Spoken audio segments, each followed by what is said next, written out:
I think it will really change the way I operate, and I think the whole industry will change a little bit.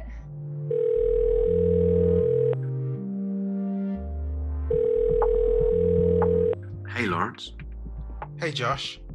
I've been thinking about the podcast. How about in the first series we focus on the pandemic? Yeah, and in each episode we can ask our guest how it's been affecting them and what they do.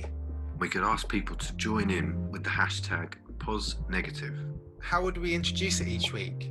We'll just say, welcome to Positive Negative. On today's episode, I'm going to be talking with Vicki Landi. Vicki is a personal trainer, and in this episode we talk about fitness during a lockdown. We also talk about family life. We talk about working from home, which Vicki normally does, but now she has a husband who's also working from home, and a 20-month-old little boy called Elliot. Hi. There you are. Hey. Oh, you had a little picture of me. I just had your profile picture. You're very Did you put that in, or did I put that in? You must have put it in. I didn't put it in. Oh, I thought you did it. No, I'm not doing the settings on your Zoom. I thought, how has he done that? Anyway, No. Sorry, I was just having some water. Right. No, that's okay. Water's good. I'll try and be sensible and We're just gonna have a chat, and it's you can answer the question. You can be personal, you can be unpersonal. We can keep it just to work and fitness stuff if you like. So, and the same questions we ask to everybody. So, it's just kind of sort of shaping how people are thinking right now. Okay. So should we start? Would you like to just introduce yourself and tell us what you do? I'm Vicki. I am a personal trainer. I also am a tutor and assessor for personal trainers on personal training courses. I'm a mum and a wife, and keeps me busy. And what's lockdown life been like for you? It's been very different to normal life. Obviously, I have a lot of face-to-face time with lots of different people in my job, and obviously that's been completely cut. So I've only seen Dan and Elliot, my husband and my son, for the last 7 weeks, really. So that's had quite a big impact. Just in work terms, how's that changed? In work terms, I would normally do one-to-one face-to-face PT from home. I've got a little gym at home. People come to me, and I would normally teach on the personal training courses within a large gym environment. But that's all stopped now. And the first couple of weeks, I just thought, okay, well, we'll just wait until this is over.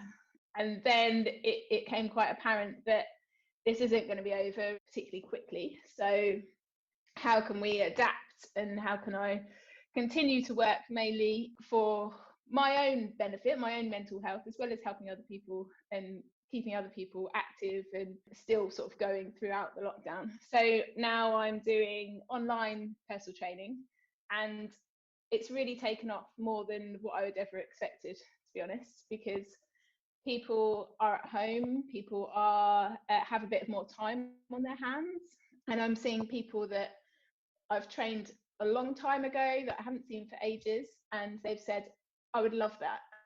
So now I'm training people from all over the world, which is great. And I'm really busy. But obviously I still only get the screen face-to-face time rather than being one-to-one. What's missing through screen than if you were in the room with somebody? Lots. It's a good alternative for the current climate. I wouldn't say it's perfect, because when you do my job, it's all about pushing people to a place that they feel like they wouldn't be able to do on their own, making sure, educating them to a point of being able to do exercises safely and effectively. Some of the stuff that I would normally train with my clients for has been completely different. So for example, if I'm doing strength training with somebody and we're using barbells, we're doing really technical based moves, then I'm not doing that with them at the moment at home, but we've changed the type of training that we're doing. So maybe we're doing different type of body weight, using time under tension to increase the muscle, and try and just do it in a different way. Are people more motivated or less motivated, would you say, that are coming to you? Yeah, I definitely wouldn't say less. but it's definitely been effective in the way that they can stay at home. They can get up. If we do it in the morning, they can get up 10 minutes beforehand, get their kit on and be ready to go straight off. One of the negatives is the equipment side of things. All fitness equipment is sold out everywhere. So if you didn't already have it and you didn't buy it on that day that lockdown was announced, then it's tough. You can't get any. Because I didn't realize how hard it would be just to even get a kettlebell or even to get resistance bands. Some arrived for me today, actually, and that's just because the guy I train with in Cardiff sent me an old set that he has. Like, they'd literally just sold out everywhere. Would you have assumed that's going to happen? No. No, I wouldn't have had a clue. It's harder to get than toilet roll. I don't know why this isn't all over the news. It really surprised me that everyone decided that okay, if they can't go to their gym, their big gym, they'll set up their own gym at home, and literally everything is sold out, from benches to barbells to the smallest weights to 30 kilo weight dumbbells. So, and it's all gone. You think, well, now all these people have set up their own home gyms. Great, they're keeping active, they're keeping fit, but do they have the right knowledge to be able to use all of that equipment safely and effectively? Hopefully they've got someone like me on the other end of the screen showing them and guiding them through what they should be doing and how they should be doing it. And if they're doing something incorrectly, then they know about it. But yeah, no, I would never have guessed that everything would sell out instantly. I heard a kettlebell, I think it was about a 16 kilo kettlebell on sale for £500. Whoa, that's insane. Just, ridiculous.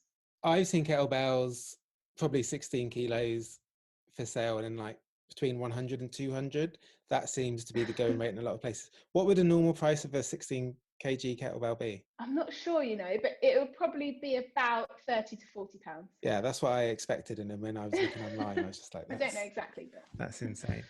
What so do you foresee after lockdown, people are going to have will be coming to you, but they have lots of bad practice, or might have even done some damage because they're swinging kettlebells in the wrong way? No, I think personally for my clients, I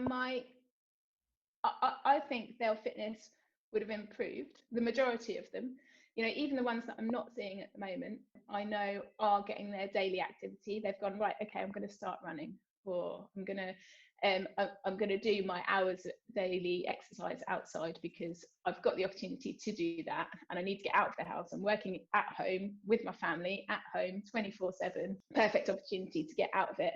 And people that I am working with, I can see and I can tell that they are getting fitter, just in a different way. I don't think there'll be a downside to this for me personally. And hopefully, generally, people are using the internet and using YouTube and researching exactly how they should be doing different things if they are new to exercise and they have got all of this equipment. Yeah, I know that there's quite a few classes and things that you can subscribe to, things like body pump and things like that. So people who maybe it was their thing, maybe they went to a gym every week, Tuesday, Thursday, Friday, and did a body pump class. That was their thing. They've been doing that for years. They've gone, okay, right, I'm going to buy the equipment, do the class online. I know exactly what I'm doing. I've been to the instructors, give me loads of feedback after, going to the class so many times, and they can pick it up and do it straight off. But then, yeah, it's just the people that may have bought it that are beginners or not entirely sure how to use it. Would you say, are there any parts of the lockdown or the way you've adjusted to lockdown life, doing classes online, doing PT sessions online, that you think will continue? Yeah, I think it will really change the way I operate. And I think the whole industry will change a little bit. I don't think people will be rushing to go back into that gym environment. There'll be a lot more sort of safety measures. I think we'll be doing social distancing. Having a small little gym like mine, I can make sure it's nice and clean. There's only one other person, and we can keep that sort of two meter distance away from each other. I'll definitely carry on doing things online, which is something I wasn't doing before. Mm-hmm. And and it's something that it never really appealed to me and never really thought it would work, but you make it work. And then when you make it work, you see all the positives that it is having. So yeah, I would definitely keep that. Yeah, I will have people come back to me as well, but there'll be different measures in place to make sure that it's safe. Yeah. So I've done 2 of your classes now, your Thursday afternoon classes, and I've also been training on my own time. And even though it's weird, because I guess you're still in the same space at your house, but doing a class with other people, even though you can only see them in little thumbnails on your screen, it is so much more productive or more motivating. So you get that kind of class feel. Oh, good. What's the feedback been like for those classes? It's been really good, actually. I've had lots of feedback that it's difficult. It's not a class that should be easy, but it is a class that it should be for a whole range of different abilities. And I really emphasize that if you need to have a little breather, have a little rest, then you should do, because it is a high intensity class. But there's so many benefits to having high intensity workout that I think it's really really good for people, especially if they don't get time. It's a really good one for if the people are short on time. It increases the heart rate to sort of near maximum each time. Then you just have a little bit of a rest, which is amazing. So Elliot's at home, and usually you wouldn't have him at home 24/7. He'd go to his grandparents, so you can work. You've also got Dan at home. What's that like, having 2 extra people around permanently? It has its pros and cons, as I'm sure it is in most families that are similar. At the first few weeks, it was actually quite nice. We were like, because Dan will normally get up, go to work at, say, about 6:15 in the morning, and quite often come back about 7:30, 7:45. So he wouldn't really see Elliot that much during the week. At first, even still now, actually, I really value that time that we have some time together, in the daytime, before work, after work, at lunchtimes, that we can all spend some time together. So that's great. In terms of him being with me, so Dan will usually work throughout a normal working week in the office upstairs. I'll try not to let Elliot come and knock on the door and stand outside saying "Dada" while he's on a conference call. So in between that, I'm working. So I'll either work so if I'm doing PT, I'll either do them in the mornings before Dan starts work, and Dan will have Elliot at lunchtime when he's having his nap, or in the evenings. And it's not easy in the fact that I do miss having some childcare, and I also really miss him having interaction with other adults. So he desperately misses Nanny and Granddad, which I'm really hoping that he'll be able to see them at some point soon. He would go to a childminder once a week, and she would take him to different groups. I would take him to groups and have him interact with other babies. And so I was a bit worried about how he would be developing if I'm doing enough to help him. Like, I don't have a background in childcare, so I don't really know how up to a 2-year-old what they should be learning, how much they should know, and just kind of going off of how I feel of what he's doing and trying to teach him new things. But I think it's been amazing that he can have this amount of time with mum and dad together. And I think that's a really important thing at this age, like when they're so young, that knowing that mum and dad are here, and I get to spend all this time with them together. That's great. What do you think he thinks is going on right now? He's very confused at why he can't see Nanny and Granddad. And he knows that he hasn't seen them for ages. So we will do a Skype call or a call over the internet, and he'll be talking and he'll just grab the phone and give it a cuddle. Ah. and won't let go, and just keeps giving it a cuddle and going, ah. That's really cute. Because he obviously is just desperate to see them, give them a cuddle. There's nothing else he can do. Blowing kisses at the screen. He thinks it's normal that we bake cakes all the time now. Okay. Which we've never done that before. Yeah. And we go for our same daily walk. His routine is very set.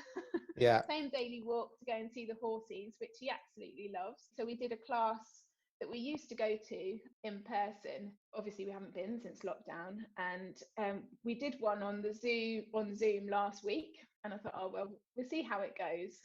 And because we haven't done it for quite some time, he was so excited because he recognized the leader on the screen. He recognized the teddy bears, he recognized the songs, and he was jumping around. It's like, oh wow. I was going to say, I've heard of baby classes or toddler classes being taught online, but I have wondered about the benefits of them. But that sounds great. Because he's been there before and he can relate the situation with the person, and he knows like the room. Normally there'd be lots of toys in the middle, and they can play with toys and then do some songs and then come back to it and then have a drink. And whereas, you know, it's quite different doing it on a screen. It's difficult to keep his attention. I think just where we haven't done it for a while, he was so excited. That's really good. Nice. What kind of how are the grandparents doing? I think they're finding it really hard because they're missing so much, you know, of this precious time. I think because he's so young, he's changing literally every day. Every day he's saying something new or doing something new. And it's been like, it's over 2 months now. So yeah, he's changed a lot. He's really changed from sort of a baby into a little toddler. And they're desperate to see him and, you know, cuddle him. Think, oh, I can probably take him to see him, but he will, you know, if we stay in the car or we stay in the buggy, he'll just be like, Nana, Nana. It'd just be too upsetting for everybody, I think, that they can't just give him a big cuddle. I really liked the video your granddad made. Oh no, you're not Elliot's granddad made. Elliot's granddad, yeah. Yeah. Yeah, it was really good, wasn't it? Like he, so they've been on holiday, and they just got back from holiday. This is before lockdown. Yeah, just before lockdown. The week before, they've just got back because they flew back early because, you know, everything that was going on. And my sister has got 2 boys, and they are 6 and 8. And you know, they, especially the 8-year-old is really understanding what's going on, and is quite upset that he can't go to school, can't see his friends. You know, loves going to school, loves learning, loves, you know, interacting with people. Can't play football. He plays like 3 times a week, and so yeah, he was getting really upset about it. And they just got back from holiday, and the boys were desperate to see Nanny and Granddad. They're like, no, you can't see Nanny and Granddad. I'm like, why? Like, we can't do anything. You know, you can't go to school, can't see Nanny and Granddad. You know, getting really upset about it. Just didn't understand. And my dad thought, okay, right, I need to try and explain to them in a way that they will understand, and they, you know, hopefully they'll reason with it a little bit. So he made a video about social distancing, using a water analogy in a bucket, as to how the hospitals won't cope basically if we don't social distance. But yeah, it was a very clever way of demonstrating it visually. Yeah, I thought it was a really good way. Yeah, that visual and that overflowing water. I'll share the video in the episode notes so people can see it if they haven't. Okay. And that will explain it better than I could. But yeah, but it's definitely visual and really simple. Did that have a good effect on your nephews? Yeah, they absolutely loved it. Okay, that's really good. And yeah, they said, oh great, that's brilliant, we really understand it now. And I hope other people have shown it. So obviously I've shared it, and quite a few people have shared it, and hopefully other people have shown it to their children that can and try and make them understand a little bit of why we can't be near each other, especially our close families. How do you feel from day to day? I feel really lucky that we are fit and healthy. We haven't had any symptoms, or we don't know, with all of my instant family and all of our close family, all are fit and well. We haven't seen each other, obviously, but no one's poorly, no one's ill, no one's needed a doctor for any other reason as well. That's really good. Yeah, and I'm really thankful for that. At the same time, I think as the lockdown's gone on, I start to find it a bit more difficult. The same routine is something I'm definitely not used to. I'm kind of usually all over the place doing different things on different days, and it's very mixed, my routine. So now going from I get up, I do a PT session, I do breakfast for Elliot, and then he has his nap. I do another PT session, then I do planning in the afternoon while we play with the toys. It's sort of the same each day, and I find that a bit difficult. It gets a little bit monotonous, but I think in the grand scheme of things, that's just a small. It's not a big thing that I should be worrying about, and it seems quite insignificant. You find it's different on different days? Yeah, definitely.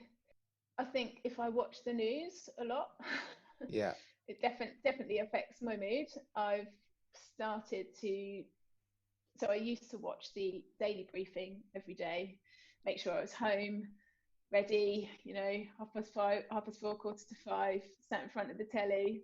Yeah. And now I don't watch it ever, really, unless I know it's going to be a really important announcement, or I see a notification on my phone that there's something important about it. But I think that would really impact my mood.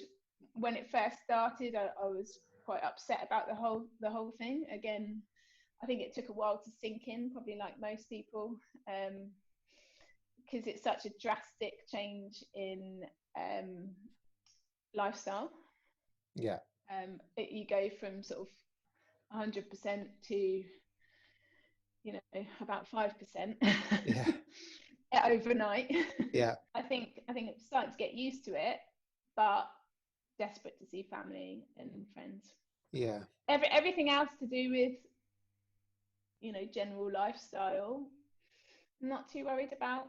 Going to the pubs and restaurants and cafes and things that you would normally find as a normal way of life. I'm not too worried about. Just like to be able to pop over to mum and dad's, or pop over to Dan's mum and dad's, or my sisters, or etc. Are there any ways you wish or you hope it will shape the future? It will change us all generally in the way that we think and the way that we are around people. I think it will really impact the way we do shopping and the way we socialize, and I don't think it's something that will snap back to how we were before, but I also think it's opened up new technologies in the way that we would communicate or offer services, or that we wouldn't have done before. So I speak to people now on video chat that I would never have video chatted probably before. So that's good. Yeah. But if someone's listening thinking they haven't done much exercise, they've maybe got more people, they're too busy even though they are at home, what simple things could they do every day? The couch to 5K. If you really need to exercise and you want to start running, that's a great recommendation. I think that's everything. Thanks very much for coming on. Thanks very much for having me. Thanks for listening to Positive Negative. Don't forget, you can follow us on Twitter at posnegative, or find us on Facebook. And join in the conversation using the hashtag posnegative. You can help us to grow by leaving us a review and sharing this episode with your friends and followers. You'll also find links to what we've talked about in the show notes, all by visiting positivenegativepodcast.com.